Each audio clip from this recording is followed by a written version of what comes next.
Olá, bem-vindo ao canal Contabilidade Financeira.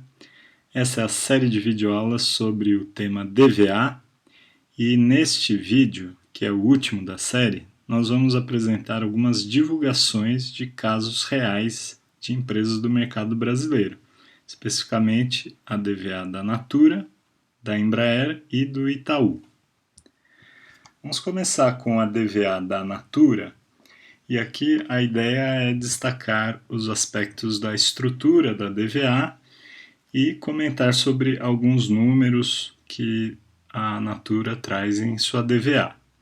Para começar, a gente pode destacar a questão da estrutura em termos dos dois grandes grupos da DVA que nós já discutimos nas videoaulas anteriores. O primeiro grupo é o cálculo do valor adicionado em si, que é esse bloco vermelho aqui que eu estou destacando. No caso da Natura, nós temos números tanto da empresa controladora, que é a empresa individual, quanto o consolidado, não é? E esta é a DVA de 2020, com 2019 comparativo. Então vejam que em 2020, no consolidado, ela tem um valor adicionado total a distribuir de 10.403.015. Esse número, na verdade, está em milhares, né? Então são 10 bilhões. E o segundo bloco da DVA é composto da distribuição do valor adicionado. Ou seja, os mesmos 10 bilhões, no caso do consolidado 2020, está sendo destinado. Destinado para quem? Ora, para pessoal, para o governo, para o capital de terceiros e para o capital próprio, na forma de dividendos e também de lucros retidos. Inclusive, a Natura colocou aí uma coluninha de análise vertical, né, de percentuais, para auxiliar o usuário a verificar qual é a parcela do valor adicionado que está sendo destinada a cada interessado nessa riqueza. E um ponto importante para a gente finalizar essa primeira observação a respeito da estrutura é que o valor adicionado total a distribuir em todos os períodos é exatamente igual ao valor a ser distribuído de valor adicionado, né? Afinal de contas, a empresa não pode distribuir um valor diferente do que ela calculou como sendo o valor adicionado a ser distribuído, né? O valor adicionado calculado. Agora, olhando mais de perto o cálculo em si do valor adicionado, nós observamos os componentes em si desse cálculo, né? Então nós temos o primeiro bloco aqui, que são as receitas. Dentro das receitas nós temos as vendas de mercadorias, produtos e serviços, que é o elemento principal. Depois nós temos o ajuste da PCLD e outras receitas e despesas líquidas aqui, né? Em um período é receita, no outro é despesa. Depois nós temos os insumos adquiridos de terceiros. Aqui temos duas linhas, né, de custos, serviços, materiais, energia, serviços de terceiros e outros, ok? Com isso, a empresa calcula o chamado valor adicionado bruto da entidade e depois desconta a depreciação e amortização, que são as retenções, gerando para a gente o valor adicionado produzido pela entidade. Na sequência, vem aquele ajuste do valor adicionado recebido em transferência, ou seja, são valores que constam na DRE, receitas, regra geral, eventualmente podem ser ajustes negativos, né? O resultado de equivalência pode ser negativo, mas é mais fácil a gente pensar em receita, quer dizer, a empresa está recebendo um valor que contribui para o valor adicionado a ser distribuído, mas não foi ela que gerou, né? Por isso é considerado valor adicionado recebido em transferência. E vejam que na controladora existe resultado de equivalência, que afinal de contas é o resultado individual. No consolidado esse número some, fica apenas resultado financeiro, né? Receita financeira. Ok? E com isso nós chegamos então nos 10 bilhões, né? A empresa produziu 7 observando consolidado, mais 3 recebido em transferência de receitas financeiras, chegando nos nossos 10 bilhões 403. E este valor está sendo destinado, né? Destinado para quem? Ora, para pessoal 34%, para governo 21%, para despesas financeiras aluguéis 35% e lucros retidos 11%. Né? Em 2020 não houve distribuição de juros sobre capital próprio nem dividendos. Em 2019 houve um percentual bem pequenininho. Né? Então vejam que em 2020 a maior parte da riqueza está sendo destinado para o capital de terceiros. E em segundo lugar, com um valor quase equivalente, pessoal, né? E em terceiro lugar, o governo e o último, na verdade, é o acionista, né? Então, nesse período especificamente, a maior parte da riqueza não ficou com o acionista, a maior parte da riqueza ficou com os capitais de terceiros e a parte menor da riqueza da empresa ficou com o acionista, né? Então, por isso que a gente diz que a demonstração de resultado é uma demonstração voltada para o acionista, né? Ela está preocupada apenas com o residual para o acionista, que é o lucro. Ela não tem essa visão mais abrangente, que é mostrar o valor adicionado e como esse valor adicionado está sendo destinado para os interessados, né? E aqui, observando a DVA, a gente tem uma visão diferente em relação à DRE, né? Uma visão que, observando a DRE, muitas vezes a gente não consegue ter esse tipo de análise. Muito bem, dando sequência, a gente observa agora a DVA da Embraer. Vejam que a estrutura basicamente é bastante semelhante. Nós temos números tanto do individual, né, controladora, quanto do consolidado. Essa DVA também é do período de 2020. E nós temos um primeiro bloco em que se calcula o valor adicionado, total a ser distribuído, e um segundo bloco em que o valor adicionado é destinado.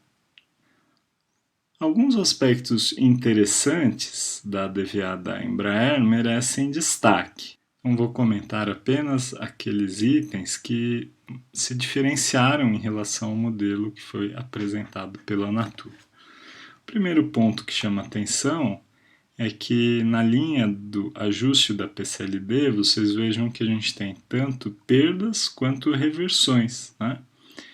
Isso já está colocado lá no modelo, a gente destacou isso nas videoaulas anteriores, né? O ajuste da PCLD na DRE pode ser tanto negativo quanto positivo. E a DVA vai receber a consequência do ajuste da DRE, né? Quer dizer, eu posso ter num período tanto perda quanto reversão no acumulado, né? Vejam que em 2019, no consolidado, houve mais reversão do que perda, por isso o número está positivo. Outro aspecto interessante são as receitas relativas à construção de ativos próprios. Nós já comentamos sobre isso na aula a respeito da estrutura da DVA, né? Nesse item em particular, o tratamento da DRE é diferenciado em relação à DVA. Né? Na DRE, essa receita não é reconhecida, porém na DVA foi considerado como receita para fins de facilitar o controle e lançamento disso e evitar um controle que teria que ser implementado em períodos futuros caso essa receita não fosse reconhecida. Depois, aqui nós temos um lançamento na distribuição do valor adicionado de créditos ou débitos tributários de IR e ICS. Esse é um item que chama atenção, né? Porque a natureza disso parece ser destinação para o governo, né? Mas por algum motivo específico a Embraer preferiu deixar isso destacado numa linha segregada.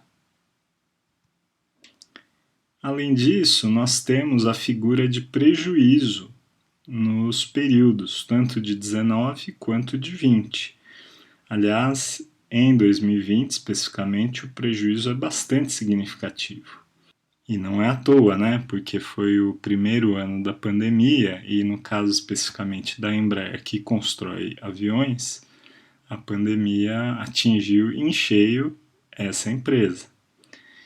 Então, o prejuízo de 2020 foi bastante significativo, a ponto, inclusive, de tornar o valor adicionado de 2020 da controladora negativo, né? Vejam só em 2020 o valor adicionado total da controladora. Está negativo. Né? Isso é uma outra questão que chama atenção. Né? É possível ter valor adicionado negativo? Claro que sim. Né? É possível. Vejam que nesse caso aconteceu. Né? A empresa teve receitas de 6.300, insumos de 5.400, daí veio uma depreciação, ainda estava um pouquinho positivo, 475, aí veio o resultado de equivalência negativo, o valor adicionado ficou negativo. Só que ainda assim ela distribuiu riqueza para governo, para pessoal e para capitais de terceiros. Ora, como é que ela consegue distribuir uma riqueza que ela não tem? Né? Na verdade, quem banca isso é o acionista. E é por isso que a empresa tem um prejuízo líquido maior do que o valor adicionado que ela está gerando, que já é negativo, né, em 2020. Nos outros anos e no consolidado, nos 2 anos, o valor adicionado é positivo, mas ainda assim ela tem prejuízo. Então vejam que ela está distribuindo mais riqueza do que ela gerou, né? Olha só, por exemplo, em 2020 no consolidado, o valor adicionado total foi 1,5 e só para pessoal ela está distribuindo quase 2,5. Né? Então significa que o acionista, entre aspas, está bancando essa conta. Né? Ele está arcando com essa riqueza distribuída, porém não gerada. Então esta é a DVA da Embraer. E para a gente finalizar essa videoaula com casos reais de DVA, trouxemos aqui a DVA do Itaú. Então, vejam que é um caso diferente, né? Um caso de uma DVA de um banco, e nós mostramos, tanto nos casos anteriores quanto nas videoaulas anteriores, que para empresas em geral, as receitas financeiras são apresentadas como valor adicionado recebido em transferência, já as despesas financeiras são destinação do valor adicionado para capitais de terceiros. Ora, no caso de um banco, já seria estranho considerar dessa forma, né? Porque tanto a receita financeira quanto a despesa financeira faz parte da atividade principal do banco. Então, o que foi considerado no caso do modelo da DVA de bancos? Tanto as receitas de juros quanto as despesas de juros, elas são consideradas no topo da DVA, como parte do cálculo do valor adicionado. E no valor adicionado em si, vejam que no caso de remuneração de capitais de terceiros, nós temos apenas aluguéis.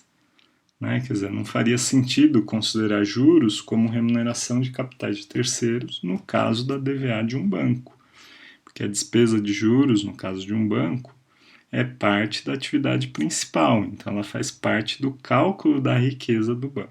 Vejam também que no valor adicionado recebido em transferência, nós não temos receita financeira, temos apenas resultado de equivalência patrimonial, já que a receita financeira está destacada lá em cima, na flechinha azul que a gente apontou. Certo? Muito bem, pessoal. Então, com isso, nós encerramos essa videoaula de casos reais. A ideia, como dissemos no início, foi ilustrar os conceitos que nós apresentamos nas videoaulas anteriores. Se você não assistiu essas videoaulas, eu recomendo que o faça. Vou deixar o link das videoaulas anteriores aqui na descrição desse vídeo. Se você gostou dessa série de vídeos sobre DVA, não esqueça de deixar o seu like e também se inscrever no canal. Obrigado e até o próximo vídeo.